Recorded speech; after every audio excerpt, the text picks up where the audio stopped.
I'm Elaine. And I'm Rachel. And welcome to Legs Out. And away we go. This is the podcast where we tell you about Formula One our way. The races, the cars, the drivers. We are obsessed. And here's why you should be too. Hi, Rachel. Hi, Elaine. Well, I hope you celebrated a wonderful holiday day season. I think you're skiing right now as this is being released. I mean, obviously not right now. I'm staring at you in your living room, but while this is released, where are you? No snow in Texas. Yeah, when this is coming out, I will be in Wyoming for the first time. I'll have experienced the Wyoming snow and hopefully be having a delightfully snowy winter white wonderland. And you'll be hopefully also experiencing some snow. Yes. Well, TBD in Philadelphia. Sometimes they get wet, rainy weather in the 50s. Sometimes we get a little snow. You know, TBD. I'm happy either way as long as I can get there and get back. Yes. Best wishes to everyone traveling. Speaking of who is going to be enjoying snow over this winter break, do you know where Charles Leclerc is going to be going to train? Please tell me, because I was going to actually reference the fact that our boys love the snow too. Where is Charles Leclerc going? He's going to freaking Antarctica. I'm actually shocked. Yes. They often go skiing. They do like cross-country skiing, a little bit of downhill skiing, anything for that like COV2? Basically for their lungs, for their stamina. That's when they really pour that back into their training regime. But Antarctica was not on my bingo list for his winter break. Listen, when you are sponsored by a private plane company, you can literally go anywhere. That man will meet Santa next year and become one of his elves. Like, he can do anything he wants. So I can't wait to see the pictures. You know, right? I'm sure there will be a can of Celsius and probably also his Lek ice cream. So I hope we get both branded photos and also just like straight training photos, because you know that we love the PT, the work that they put in to sustain the athleticism that they will then desperately need for the 2026 season. Yes, I really hope that we can put together another training post, because those were a few of my favorites. I know that you, as our listeners, know how passionate we are about our bodies, about fitness, and about the general endurance of athletes and athleticism. So we'll bring you more content yet again about that. Yes. Now to go from training and snow to snark. That's the most, graceful transition I've ever made in my life. But I want to jump into the snark that these drivers brought to the grid. If you didn't join us for our episode last week, we're doing our little awards season of the year, giving out our best, our worst. Actually, there's not a whole lot of worst. We're giving out a lot of bests because we like positivity here. So we're going to start with snarkiest comment. Elaine, you love a bit of snark. What's your winner? I do. And here's how you can tell that I didn't read ahead in the notes, because I would have to give my snark comment to the same comment that I gave Best Radio, which is GP telling Max Verstappen that he will not continue arguing with him over the radio because it's childish. It's childish to argue with your driver. This is like the Olympics of awards. He won the singles men's skating for the best radio of the year, and now he's won with the team for men's doubles skate. I clearly need another Winter Olympics to refresh, but he's won with the team and he's won singularly.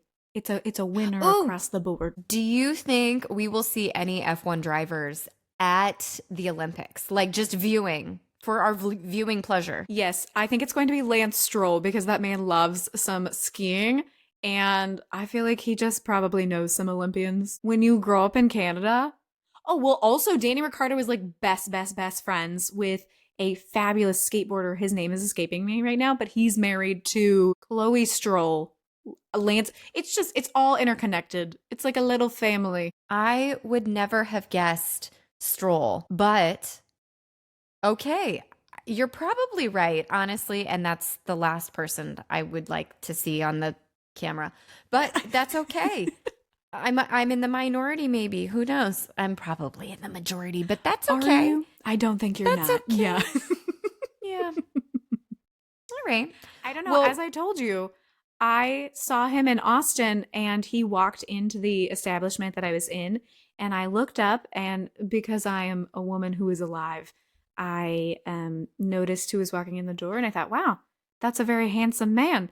And then I thought, whoa, that man is Lance Stroll. and to that, I respond with that.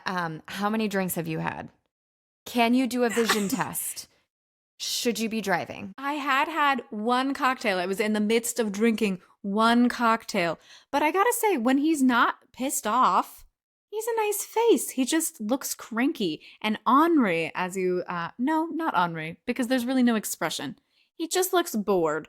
But when he was out in the world, just like enjoying his Austin moment, he was not a horrible looking human. I will agree to disagree with you. And we can still be friends. Thank you. Thank you. So to something else that we definitely do not agree upon is my favorite snarky comment of the season. And it is, of course, from Oscar Piastri, who you despise every bit of, particularly when it comes to Alpine. Oh, I know what you're going to say. And this should have been mine because it is so good. It's so good. Tell me about it. Tell me about it all over again, like a sweet bedtime story. Yes, it is a wonderful full circle of the craziness that came into his entrance into Formula One. If you recall, we all do. Alpine, he was signed with Alpine first, and then he got a better offer from McLaren, and his manager said, yeah, let's be intelligent. We're going to go with McLaren. And Alpine announced Oscar without having all the things signed. And Oscar put out the most legendary tweet, Twitter, whatever it's called, a post upon that site saying, without my prior knowledge. And off to McLaren he went. Now, in the Austrian GP this year, he's in a championship fight because that man went to the front of the field instead of the back of the field. And as he is lapping both Alpines and they're not getting out of the way while he is chasing his championship material teammate, Lando Norris, Oscar Piastri came over his onboard radio and said, Alpine still finds way to F-word me over all these years later. Gold. Yeah, and I guess I give that award to the Alpines for serving it right back to him, baby. See, that is what I expected from you. That exactly. It really and it was nice for him to acknowledge that that was a slight acknowledgement of the situation being a little effed up as well. So, we can put it to bed now. Let's nighty-night, tuck it in. It's all done, tit for tat. Though I will love that bit of lore forever. So it'll probably keep finding ways to wake up for me, but we'll try. We'll try. I'm ready to talk about Rookie of the Year. This is one that I'm actually shocked that we didn't get an FIA approved answer, because at the end of the year, all the FIA sanctioned motorsports events have their awards ceremony. And the Rookie of the Year can be from F1, but it can also be from any motorsport. And I thought we were going to very strongly get an Isaac Hadjar giant trophy on that stage. And instead, I'm very sorry because I'm sure this gentleman is very talented, but I don't know his name. We got someone not an F1. And I was like, what? But Hadjar. Yeah. I don't know what they're doing there. I mean, as we have learned this year, there are many other motorsports other than Formula One. I was very hesitant to open my eyes to that there would be merit in other motorsports. And Ross has shown us the way, to his credit. In Ross we trust. He leads us into a whole new world of all of the motorsporting every single time. And for that, we are grateful. However, Rookie of the Year should have gone to an F1 driver. And I agree that it should have been Hadjar, but I also 50% think it should have been Kimi Antonelli. What? I listen. Explain yourself. I'm shocked. I know. I think Hajar is the most improved. I think he has an insane amount of talent. However, Kimmy was given the keys to the kingdom and he right away stepped into the kingdom and claimed it as his house, if that makes sense. I think Hajar took the roller coaster from the bottom to the top. But Kimi Antonelli, in a way, struggled with his footing but maintained. And for that, I also think he could have easily deserved that Rookie of the Year trophy. Easily. I am shocked by this. I don't think it's an answer that I like wholesale disagree with. Actually, no, that's not true. I wholesale disagree with this. Because while he did get the keys to the kingdom and he started really, really strong, Imola, I feel like really like knocked him off course. We know that he, as that is his home GP, invited a lot of people. He had a lot of people who were so excited to be there for him. And there is that balance that you have to find where you have to know when you can't give any more energy to these wonderful people. It's a great cause, but you only have so much energy to spread around. And for an F1 driver, a large part of that has to go to the race. And it seemed like that sent him into such a slump that I feel like I can't give him Rookie of the Year, because while I could put him on the most improved and the still star of the future lists, I think that he did not have this trajectory that I feel like many of the other rookies did. But that's why, in my mind, yes, he did have a few slumps, but he maintained. And if you look at the data, the scary data, I think you would find that Antonelli had an overall better performance of the entire season than Hajar did. And I think because of that, I would give him Rookie of the Year.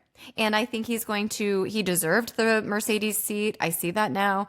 He should keep it. I think he's just going to go up and up and up and up and up. But listen, make no mistake, Hajar's my boy. Agreed. We know Elaine hurts Hajar. We all put it in our books. Got it.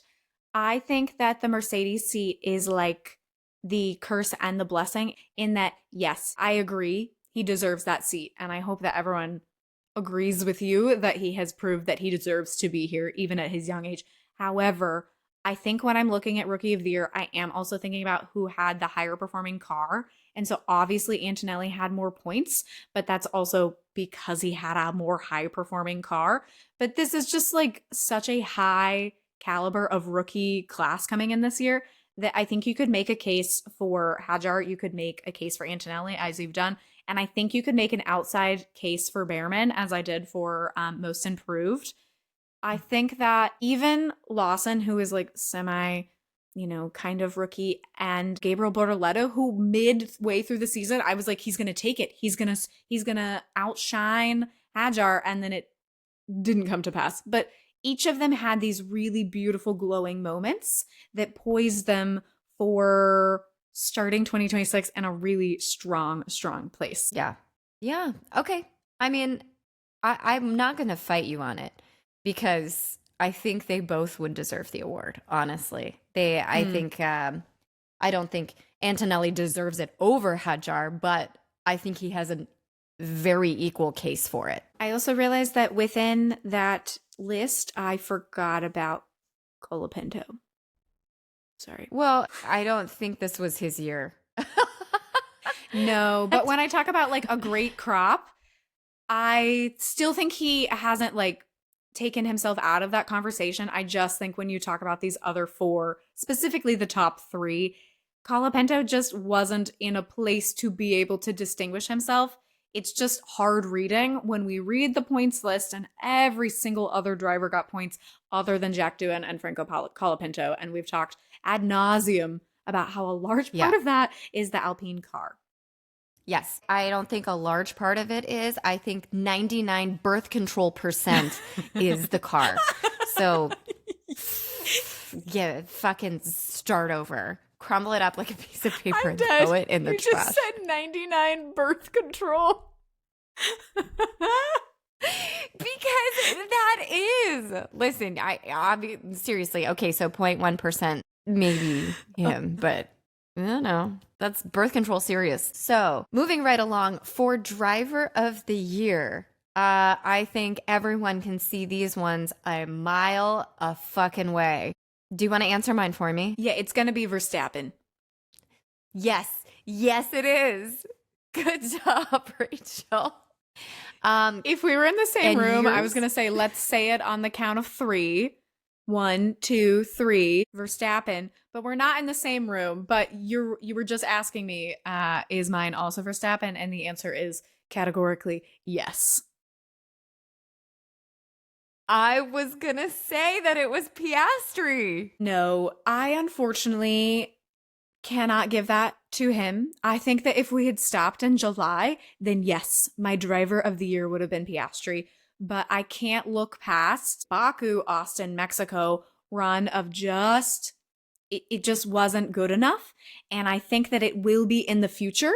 And so he is still like a star in my eyes. However, I think that you just can't look past Verstappen this year. He has proved beyond a shadow of the doubt how incredible he is, such that you have people like me who are now being like, well, I hate to say it, but it was his year. You know, sometimes you just can't deny what's right in front of your face. It's right there. Bam.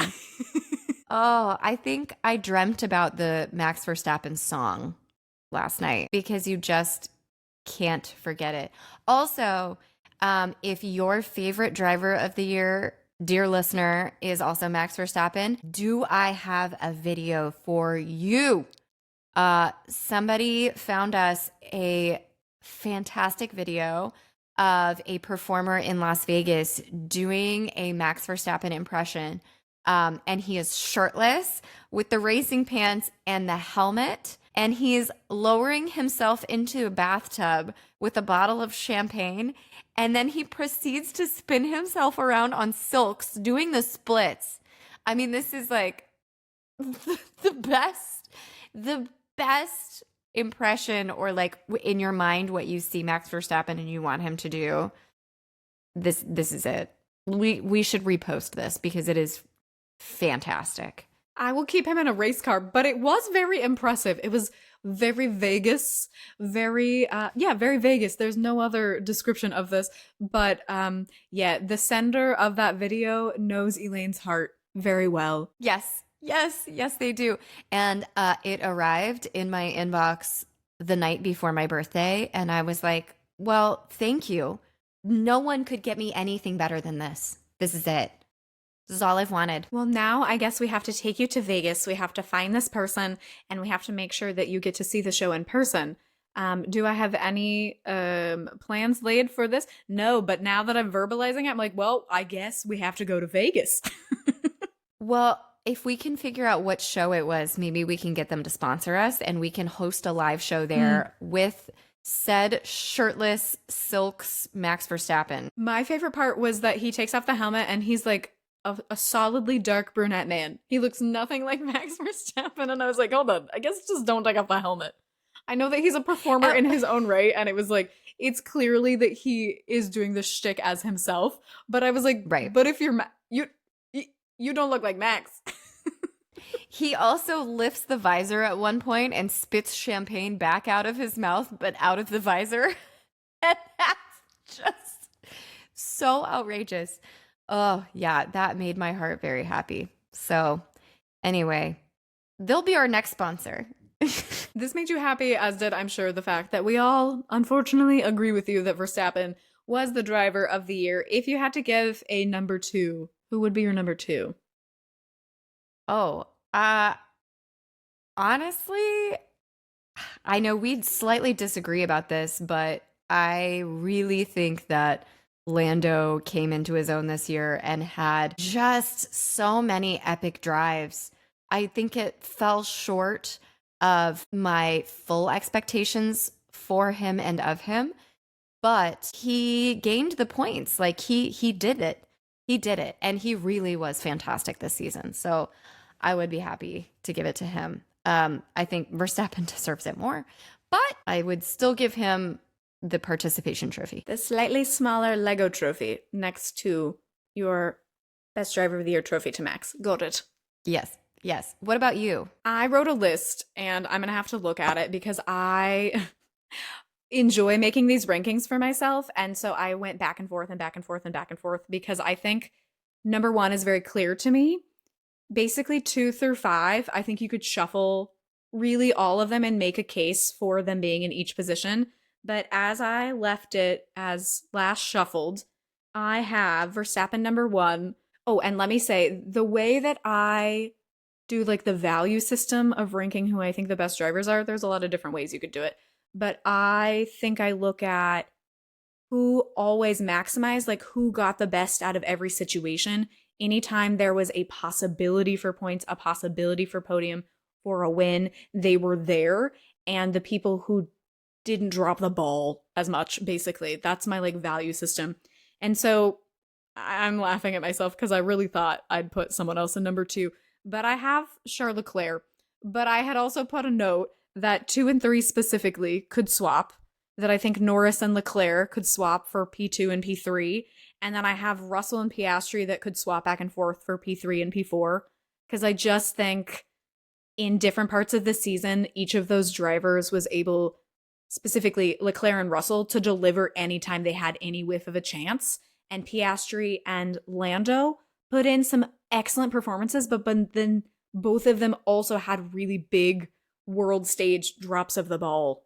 So there's my clear as mud top 5. I asked for a top 2. You asked me for a top 2, and I said 5. I agree with that, though. I think that's an excellent list, and I agree with all of it, I have to say, except for Leclerc.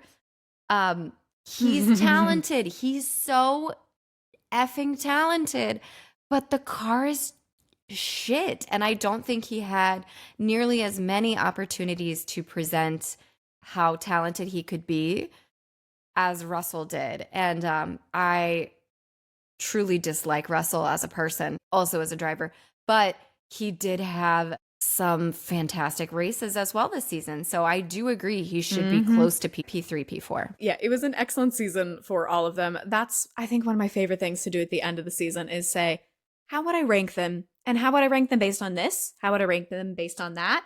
And I think it's fun to hear everyone else's opinions because while I think most F1 viewers have some kind of commonality, it's just you could shuffle the deck and you could, again, make a good case for a completely different ranking. Hopefully that's what will happen this next year with the new regulations.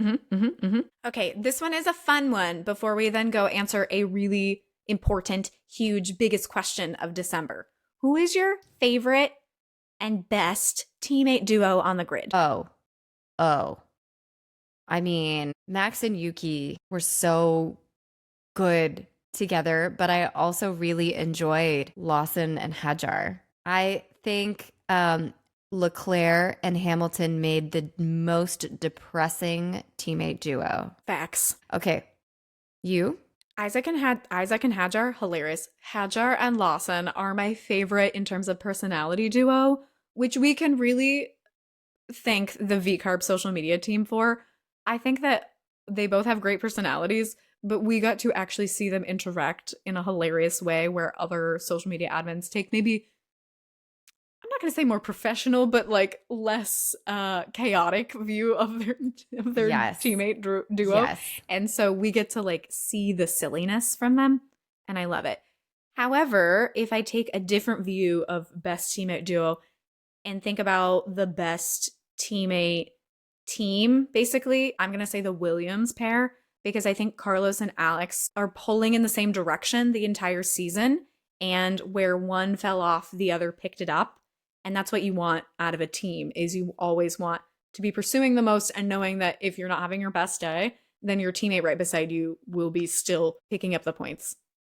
And historically, when I think about the best duos, I think about personality, but also on track action. I think Charles Leclerc and Carlos Sainz had such amazing dynamic on track, off track. It was at times cantankerous, but it was spectacular to watch. It's truly a moment in history. So I don't know if we had that much of an epic duo like that this season, to be honest. And also the subbing in and out, people leaving, the bumping up mid-season, the getting axed mid-season. It just made things a little strange and uncertain. So the vibes were weird for a lot of it anyway. Yeah, that's a good point. We had a lot of not overflowing like fighting contentious teammate duos, but yeah, it was just like not a lot of time for some of them to develop the chemistry that we saw between Charles and Carlos. That is one for the ages. You are correct. There's really never gonna beat that one for either of us, I think. But I am hoping that we see less depression from Lewis and Charles next year, and we get an overall more harmonious grid in terms of their off-track action and more challenging each other on track. I mean, don't we all? All right, moving right along to our final question of our little two-part superlative series. Who do we think is most likely to win the World Championship next year? Excuse me, the World Drivers' Championship. Oh, no. Oh, so no, nervous. Rachel. Oh, no. I'm so nervous. I can feel it. Every time. This is another one, yeah, that I just am flip-flopping all the time because I think the answer that everyone is answering right now because of the whispers, it's George Russell. And while I think he is talented enough to be the 36th World Driver Champion, I don't want it. I don't want it. No. Just no. I disagree. Just no. Just no. Hard disagree. No. Mm-hmm. Do you believe that? What do you think? I think based on the car, I think it's very likely that George will be a big player. We know that engine is going to be the front seat, whereas aerodynamics has been in the front seat. We're going back to engine being the real big player in the regulations that we're going to have. And Mercedes, historically really great in an engine era. And so we've seen George honing his talents in the back of the grid with Williams and then in the shadow of Lewis Hamilton. And now he's come to his own as a team leader, a race winner, and someone who is, while not our favorite, has really shown that he has the consistency and the intelligence in a lot of ways to be fighting for that trophy, because I think he is the kind of driver that I, in theory, like, where he's always trying to think one step ahead and be on both the pit wall and in the car. And I think that that could serve him really well. Wow. I did not expect that from you. In what way? In what way? What was most surprising? Just that you truly have thought about this. This is not something that you're like, oh, this is gossip. And sure, it could happen. You've actually thought about all of the possibilities that could happen here.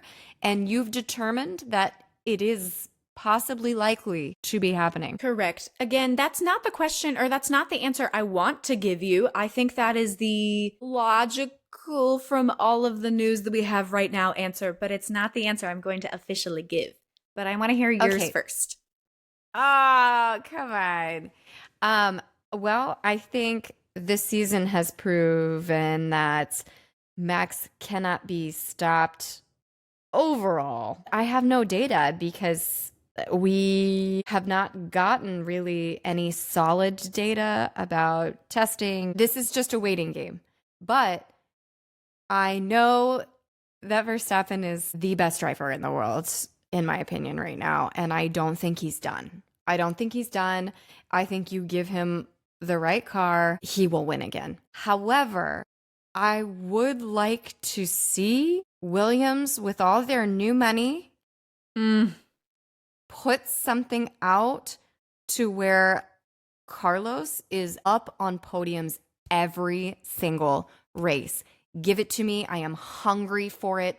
Put him and Williams back on top. Yes, that is the stuff of literal dreams. Carlos Sainz and Alex Albon. That would just both be extraordinary to see them consistently up there. There's a chance. There's a chance. It all comes down to the car, like you were just saying, and I think that's where Max may not have all of it, is that they're switching to Ford powertrains, and we don't have any details really on how that's going to pan out for them. similar to Aston Martin, similar to Alpine switching it up in terms of going to a Mercedes engine. When you change a lot of big factors, you might be causing extra chaos for yourself. And so I'm interested to see those big changers and also the people who have the status quo built in for them. Ferrari, I really hope you get it, but that's actually not my answer this time. I think you're correct in that Max Verstappen has a huge chance, even with my little caveat. But the person that I'm most excited to see next year, race one, is Oscar Piastri, because I hope that man has the fire of anger and betrayal and rabidness in his belly. And I just want him to make sure that he never becomes a number 2 driver at McLaren. Wow, Rachel, I'm shook. I'm not shook. I knew that was coming. I know. I was listen, like, no, you're not. I'm not shooketh at all. It's okay. And it's okay because I do think that he's a victim of circumstance. Yes, they were given a great car, but the team is like fuddy-duddy. Like you can't win with equal papaya rules. We don't share. That's just not how Formula One works. So you know what? This is also why, like, we can start clean slate next year because Piastri has received his comeuppance 10 times over. I'm good. We'll see. Maybe things will change or he'll change teams. No. I think that we may get some crazy changes coming into 2027. You know that I still think Verstappen is not a wild thing to think about. Piastri moving, Leclerc moving. I think we could get some weird driver changes coming in the middle of next season. And we'll have lots of predictions that we'll get to share. But that's for 2026. Right now, this is for us to say thank you for this season, F1. You were incredible. It's now time to sleep and to dream about new engines. Dream of tires, spice, and everything nice. Nice. And that is nice to all of you out there who have been with us since the beginning or even halfway or even you're new. Welcome. Step into the new year with us as we kiss 2025's ass goodbye. Smacking on the way up. That's right. Give it a nice little tap. All right. So if you would like to give us a little present for the end of the year, please rate, review, subscribe. Leave us your comments on who you think is the rookie of the year, who gave the snarkiest comment, or who's going to win the World Driver Championship next year. We always want to know. So we hope you have a fabulous new year, and we will see you in 2026, baby. And so with that, it's legs out, and away we go. We'll see you next time.